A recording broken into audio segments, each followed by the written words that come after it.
이러면 안 될 것 같은데? 이런 생각이 들거든요. 근데 그래도 된대요. 아무튼 이 검사를 해보신 분들은, 여자분들은 알겠지만 굉장히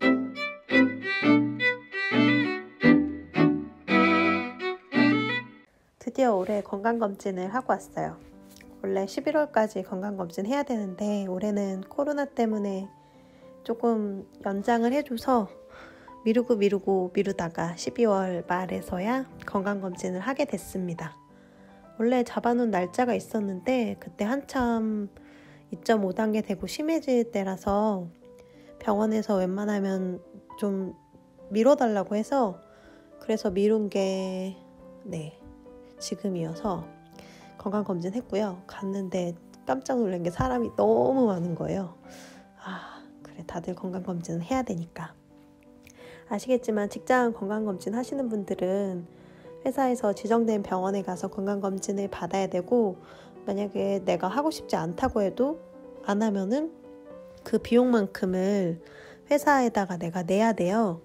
그래서 종합검진하고 일반검진하고 매년 번갈아 가면서 진행하게 되는데, 저희 회사 같은 경우는 종합검진은 1인당 60만원, 일반검진은 한 20만원 정도 선택검진 비용이 들어가 있거든요.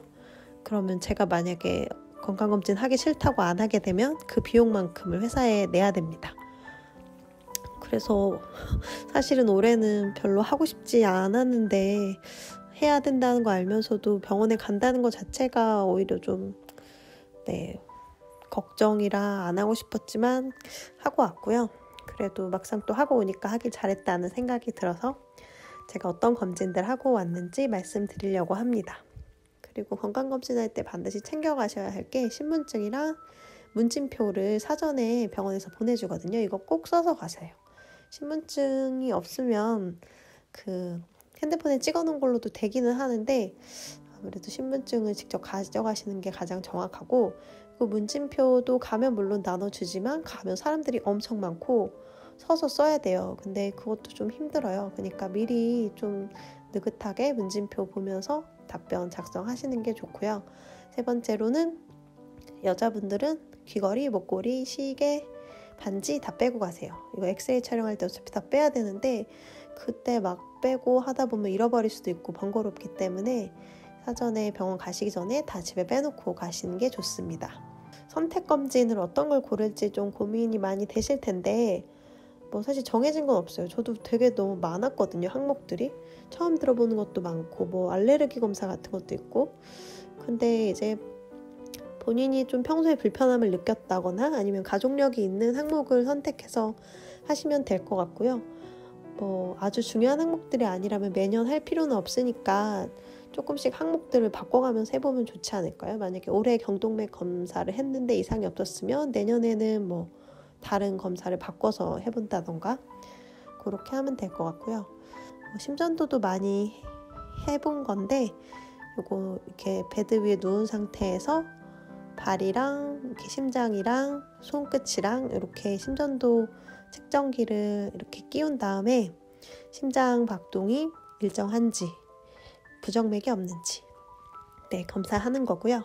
크게 어려운 검사는 아니고 흉부 엑스레이도 다들 아시죠? 이거 상의를 탈의하고 촬영해서 흉부 엑스레이 촬영하는 거고, 이번에 처음 해본 게 위장 조영술이라는 거였는데요.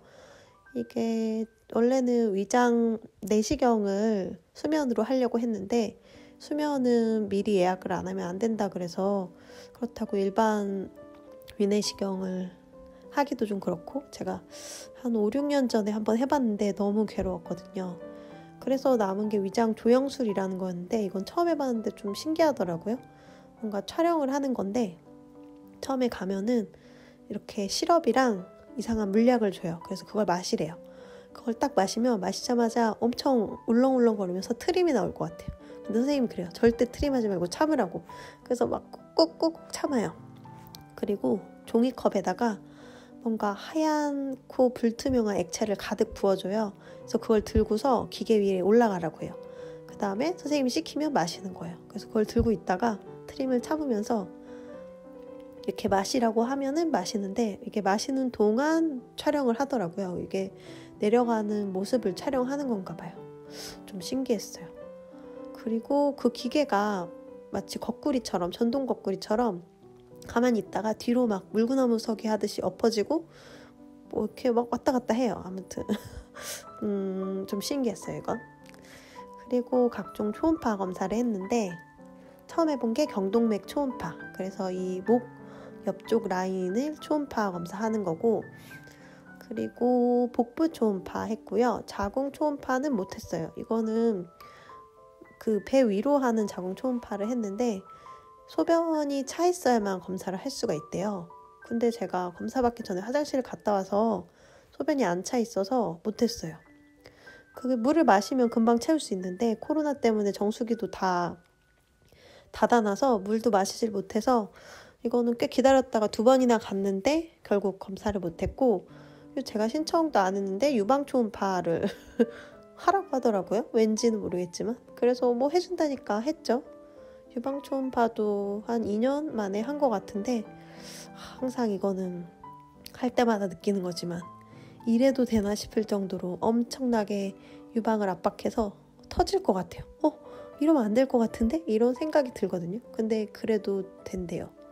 아무튼 이 검사 해보신 분들은, 여자분들 알겠지만 굉장히 좀 민망하고 너무 아프고 좀 괴로운 검사예요. 그래서 하고 싶지 않지만 일반적으로 이제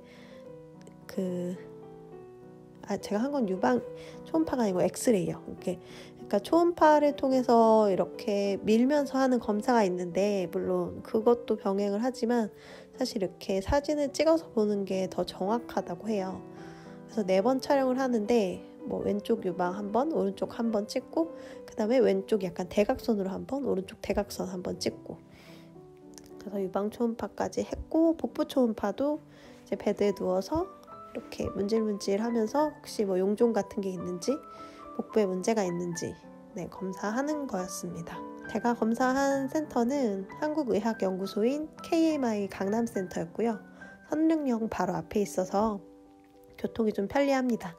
근데 아무래도 강남이다 보니 대중교통을 이용하시는 게 좋고요. 이 차를 가지고 가면 주차하기가 엄청 힘들다고 하네요. KMI 강남센터는 제가 처음 가봤는데 좀 여기 느낌은 건강검진 공장 같다는 생각을 했어요. 건강검진만 하는 곳이라서 물론 되게 체계적이죠. 사람이 많은데도 불구하고 체계가 잘 갖춰져 있어서 비교적 빠르게 검사가 진행되었습니다. 총 검사 시간 한 2시간 정도 걸린 것 같고요. 그리고 KMI는 내부 시설은 조금 오래된 것 같았어요. 탈의실 같은 데도 좀 낡았더라고요. 근데 좀 이상한 게 탈의실에서 찜질방 냄새 같은 게 나더라고요. 근데 그게 싫지가 않고 되게 친근하면서 옛날에 코로나 이전에 목욕탕 갔던 생각이 나면서 되게 기분이 좀 아늑하고 좋았어요. 이상하지만. 그리고 제가 듣기로는 이 KMI가 한국의학연구소라서 최신 의료검진 설비들이 많이 들어와 있다고 들었어요. 근데 강남의 작은 빌딩 안에 모든 검사 장비들을 밀어놓다 보니까 층이 되게 다 엄청 나눠져 있어요. 그래서 접수는 8층에서 하고 2층에서 뭐 하고 3층에서 뭐 하고 또 8층 올라갔다가 왔다 갔다 해야 되는 불편함이 좀 있었습니다. 그리고 작년에는 제가 연세 세브란스 병원 서울에서 종합검진 받았었는데 그때 진짜 감동이었거든요. 왜냐면 시설이 진짜 깨끗하고 좋았어요. 그리고 공간이 거기는 그 층이 많지 않고 하나의 공간이 넓어서, 그러니까 코스트코 같은 데 생각하시면 되죠. 한 층이 되게 넓어서 층 왔다 갔다 할 필요 없이 검사 받을 수 있었고, 그 병원도 되게 깨끗하고 시설이 좋았어요. 근데 뭐 KMI 선릉에 있는 게 뭐 회사에서 가깝기도 하고, 그래서 올해는 여기서 받았고요. 아직 결과는 안 나왔는데 부디 아무 문제가 없었으면 좋겠네요. 모두들 건강하세요.